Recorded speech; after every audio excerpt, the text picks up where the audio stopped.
الحمد للہ رب العالمین والصلاة والسلام علی سید الانبیاء والمرسلین اما بعد فاعوذ باللہ من الشیطان الرجیم بسم اللہ الرحمن الرحیم الصلاة والسلام علیک یا رسول اللہ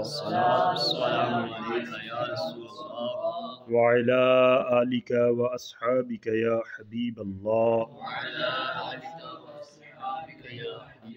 الصلاة والسلام علیک یا نبی اللہ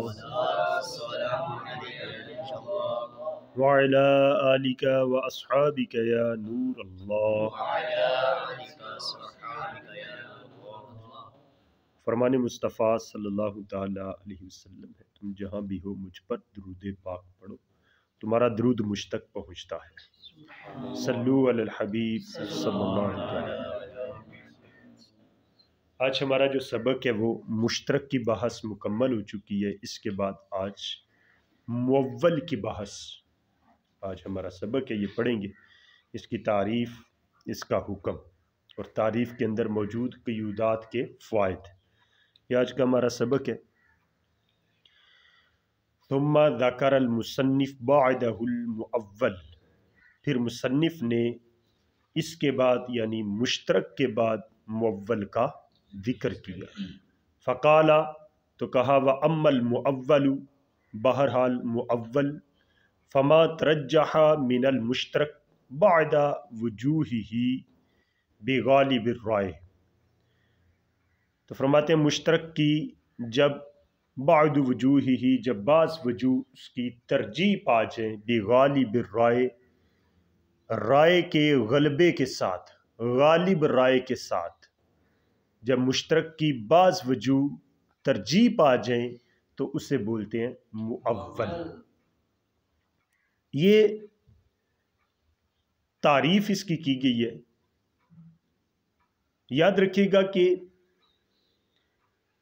مؤول مشترک،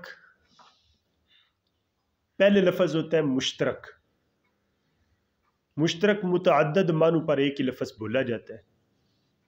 جب اس کے اندر کرتے ہیں تعویل، جب اس کے اندر کسی ظن غالب کے ذریعے، غالب رائے کے ذریعے جب ایک معنی کو ترجیح دیتے ہیں، ایک معنی کو متعین کرتے ہیں، تو اس وقت جو معنی متعین ہو جائے تو اس معنی کے بارے میں بولا جاتا ہے کہ یہ غالب رائے کے ساتھ مؤول ہو گیا، اس کی تعویل کر لی گئی، اس کو متعین کر دیا گیا۔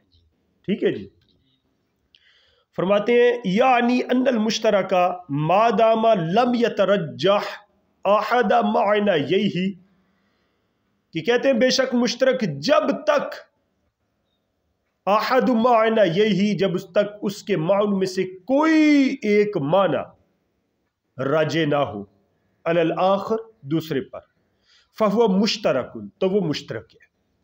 جب تک مشترک کے معنوں میں سے کوئی بھی معنی دوسرے پر، ایک دوسرے پر ترجیح نہ پائے تو وہ مشترک ہے۔ وَإِذَا تَرَجَّحَ أَحَدُ مَعْنَيَيْهِ بِتَأْوِيلِ الْمُجْتَهِدِ، اور جب مشترک کے معنوں میں سے کوئی ایک مجتہد کی تعویل کے ساتھ ترجیح پا جائے، سارا ذَلِكَ الْمُشْتَرَكُ بِعَيْنِهِ مُؤَوَّلًا، تو وہ مشترک جو پہلے مشترک تھا اب وہ بعینہ ہی مؤول ہو جائے گا، اب وہ بعینہ ہی مؤول ہو جائے گا۔ یہاں اس سے آگے ایک اعتراض ہے، ایک اعتراض ہے، اور اس اعتراض کا جواب انہوں نے دیا۔ فرماتے ہیں وَإِنَّمَا عُدَّ مِنْ أَقْسَامِ النَّظْمِ، فرماتے ہیں اس مؤول کو انہوں نے نظم کی اقسام سے شمار کیا۔ نظم سے مراد یہاں پر آپ کو پتہ ہے، ہم نے شروع میں بھی اس بات کو پڑھا تھا کہ یہاں وہ نظم سے مراد لفظ ہی ہے، لیکن نظم کیونکہ ادب والا لفظ ہے اس لیے نظم بولا گیا۔ تو فرماتے ہیں کہ اس مؤول کو انہوں نے نظم کی اقسام سے، مطلب لفظ کی اقسام سے شمار کیا ہے۔ حالانکہ اگر توجہ کی جائے، اگر غور و فکر کیا جائے تو پتہ چلتا ہے کہ یہ نظم کی قسم نہیں ہے، یہ نظم کی قسم نہیں ہے۔ کیسے؟ فرماتے ہیں اس طور پر کہ مؤول وہ ہوتا ہے کہ جو معنی کی طرف جاتا ہے، کس کی طرف؟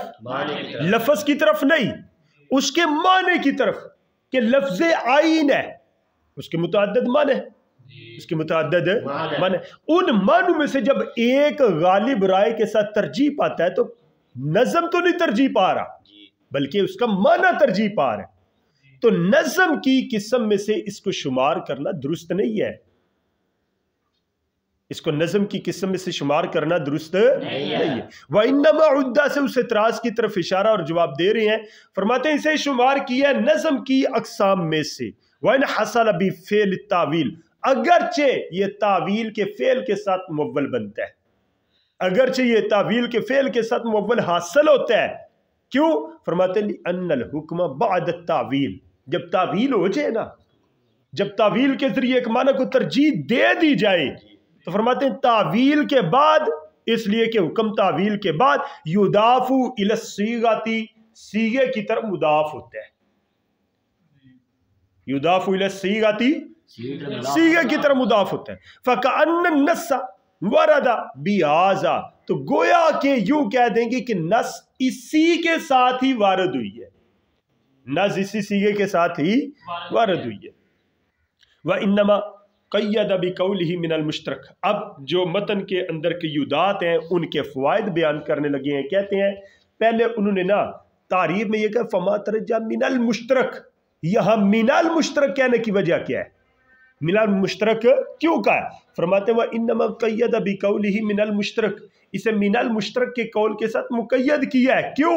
فرماتے ہیں لِأَنَّ الْمُرَادَ هَا هُنَا هُوَ هَذَا الْمُوَّلُ الَّذِي بَعْدَ الْمُشْتَرَكِ فرماتے اس لیے کہ یہاں پر مول سے مراد وہی مول ہے جو مشترک کے بعد ہوتا ہے. مشترک کے بعد مول بنتا ہے. یہاں پر مول سے مراد وہ مول مراد ہے. وَإِلَّا فَالْخَفِيُّ وَالْمُشْكَلُ وَالْمُجْمَلُ إِذَا زَالَ خِفَاؤُهَا بِدَلِيلٍ ظَنِّيٍّ صَارَ مُؤَوَّلًا أَيْضًا وگرنہ تو اور بھی مول ہوتے ہیں. جب خفی کا خفا زائل ہو جائے جب مشکل کے اندر جو اشکال ہے وہ زائل ہو جائے جب مجمل کا اجمال زائل ہو جائے جب ان کا خفا زائل ہو جائے کسی دلیل ظنی کے ساتھ سارا مؤولا ایضا تو وہ بھی مؤول بن جاتا ہے. ولکنہ من اقسام البیان لیکن یہ جو مؤول ہے خفی مشکل مجمل ان کا جب خفا زائل ہو کر جب یہ مؤول بنتے ہیں تو یہ بیان کی اقسام میں سے نظم کی اقسام میں سے نہیں ہے. والمراد بغالب رائے پھر انہوں نے متن کے اندر یہ بھی کہا بغالب رائے. غالب رائے سے کیا مراد ہے؟ فرماتے ہیں والمراد بغالب رائے الظن الغالب. فرماتے ہیں غالب رائے سے مراد ہے ظن غالب. سواء حصل بخبر الواحد او القیاس او نحوہ فرماتے ہیں برابر ہے کہ وہ غالب رائے خبر واحد سے حاصل ہو قیاس سے حاصل ہو یا ان کے علاوہ کسی دوسری چیز سے بھی حاصل ہو جائے. مراد ہے ظن غالب. مراد کیا ہے؟ ظن غالب. ظن غالب کسی بھی طریقے سے حاصل ہو جائے. فلا یقال انہ لا یشمل ما اذا حصل التعویل بخبر الواحد بل بالقیاس فقط. فرماتے یہ نہ کہا جائے جب ہم نے غالب رائے سے مراد کیا لیا ہے ظن غالب. غالب رائے سے کیا مراد لیا ہے ظن غالب. جب ہم نے ظن غالب مراد لیا ہے تو اب ظن غالب مطلقاً کیا دیا ہے کہ وہ چاہے خبر واحد سے حاصل ہو قیاس سے حاصل ہو اس کے علاوہ کسی دلیل سے حاصل ہو مراد ہے ظن غالب. ظن غالب تو یہ نہ کہا جائے کہ یہ تعریف اس کو شامل نہیں یہ تعریف اس کو شامل نہیں. ما اذا حصل التعویل بخبر الواحد کہ جب تعویل خبر واحد کے ذریعے حاصل ہو جب تعویل خبر واحد کے ذریعے حاصل ہو فرماتے ہیں یہ اس کو شامل نہیں بل بالقیاس بلکہ یہ تو قیاس کے ذریعے تعویل جو حاصل ہو اس کو شامل ہے. ہم نے کہا یہ نہ کہا جائے. کیوں؟ ہم نے غالب رائے سے مطلقاً غالب رائے نہیں بلکہ ظن غالب کو لیا ہے مطلقاً ظن غالب کو لیا ہے. اب ظن غالب ہو خبر واحد کے ذریعے ظن غالب ہو قیاس کے ذریعے ظن غالب ہو اس کے علاوہ کسی دوسری دلیل کے ذریعے. ثم الترجح من المشترک اب جو ترجیح ہوتی ہے نا مشترک سے جب ترجیح پائی جاتی ہے کوئی چیز راجح ہوتی ہے تو وہ کس طرح قد یکون بالتعمل فی الصیغۃ کبھی ایسا ہوتا ہے کہ صرف صیغے کے اندر غور و فکر کریں نا صیغے کے اندر ہی اس لفظ کے اندر غور و فکر کریں تو وہ لفظ کے اندر غور و فکر کرنا ہی اس کو ترجیح دے دیتے ہیں۔ اور یہ جو ترجیح ہے مشترک سے قد یکون بالتعمل فی الصیغۃ، کبھی یہ سیغے میں غور و فکر کرنے سے حاصل ہوتی ہے، وقد یکون بالتعمل فی السباق، اور کبھی ما سابق جو پیچھے جو پہلے کوئی کلام ہوتا ہے اس کے اندر غور و فکر کریں تو ترجیح حاصل ہو جاتی ہے۔ کما قلنا فی القروء، جیسا کہ وہ آیت ہے نا یتربصن بانفسہن ثلاثۃ قروء، اب توجہ کیجئے گا، لفظ کرو ہے، لفظ کرو خود جمع ہے نا، لفظ کرو خود جمع ہے، اب اس سے پیچھے کہا کہ بھئی ثلاثہ بھی آ گیا، ثلاثہ بھی آ گیا، اور جمع کا کم از کم اطلاق بھی 3 پر ہوتا ہے، کرو بھی جمع ہے، کرو بھی جمع ہے، اور ما سابق جو کلام ہے وہ لفظ آیا ثلاثہ، وہ ایک عدد معین ہے۔ تو یہ جو ما قبل کے اندر کرو کے اندر آپ کو پتہ ہے 2 معنی تھے، طہر اور حیض، اب اس طہر اور حیض میں سے حیض کو ترجیح دی ہے تو ایک تو لفظ کرو خود اور ایک ما سابق میں ثلاثہ جو آیا ہے اس سے جو عدد خاص ہے اس سے دلیل بناتے ہوئے ہم نے اس کو ترجیح دی ہے۔ کما قلنا فی القروء، جیسا کہ ہم نے کرو کے اندر کہا، بالنظر الی نفسہ، ایک تو خود اس کی ذات کی طرف نظر کرتے ہوئے، و بالنظر الی ثلاثہ، اور دوسرا جو لفظ ثلاثہ ہے اس کی طرف نظر کرتے ہیں، وقد یکون بالنظر الی السیاق، اور کبھی ایسا ہوتا ہے کہ یہ جو ترجیح ہوتی ہے سیاق، سیاق بولتے ہیں ما بعد، سباق بولتے ہیں ما قبل، سبق ہے نا سبقت، ٹھیک ہے جی، سیاق کس کو بولتے ہیں؟ ما بعد کو، فرماتے ہیں کبھی ما بعد کی طرف نظر کرتے ہوئے یہ ترجیح حاصل ہوتی ہے، کما فی قولہ تعالی، جیسا کہ اللہ تعالیٰ کے فرمان میں ہے، احل لکم لیلۃ الصیام الرفث، توجہ کیجئے گا، احل کا جو لفظ ہے نا اس کے 2 معنی ہیں، ایک ہے حلال، ایک معنی کیا ہے؟ حلال، اور ایک ہے اس کا معنی حلول۔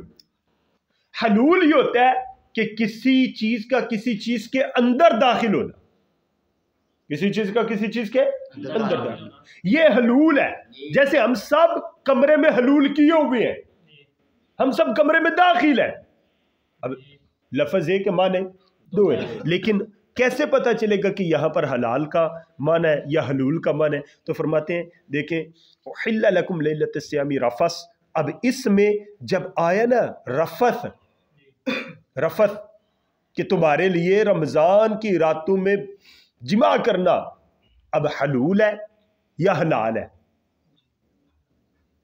حلول ہے یا حلال؟ احلہ کے 2 ہی معنی ہیں نا، یا حلول یا حلال۔ اب رفث کے ساتھ ٹچ ہوتا جو معنی ہے نا وہ ہے حلال، ٹھیک ہے جی، احلہ کا معنی کیا کیا ہے؟ حلال، کیوں؟ کیونکہ ما بعد میں رفث کا لفظ آ رہا ہے، ٹھیک ہے جی، اور اس کے مناسب حلال والے معنی، ٹھیک ہے جی۔ انہ من الحل، عرف انہ من الحل، تو یہ پہچانا گیا کہ یہاں پر جو احلہ کا لفظ ہے یہ حل سے ہے یعنی حلال سے ہے۔ وفی قولہ، اور آگے یہ جو اللہ پاک کا یہ فرمان ہے اس میں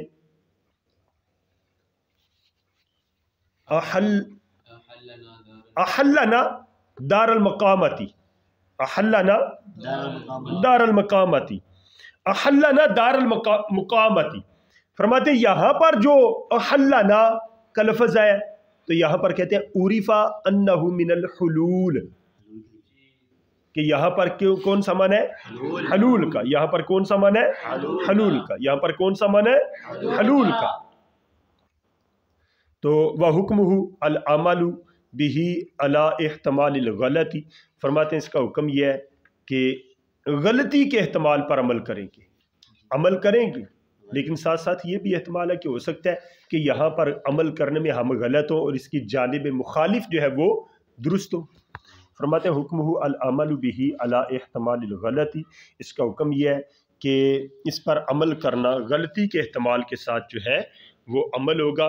ای حکم المعول، یعنی معول کا حکم وجوب العمل بما جاء فی تعویل المجتہد، فرماتے ہیں عمل کرنا واجب ہے جو مجتہد کی تعویل میں جو بھی چیز آ جائے، جو بھی چیز مجتہد کی تعویل کے ذریعے ثابت ہو جائے اس پر عمل کرنا کیا ہے؟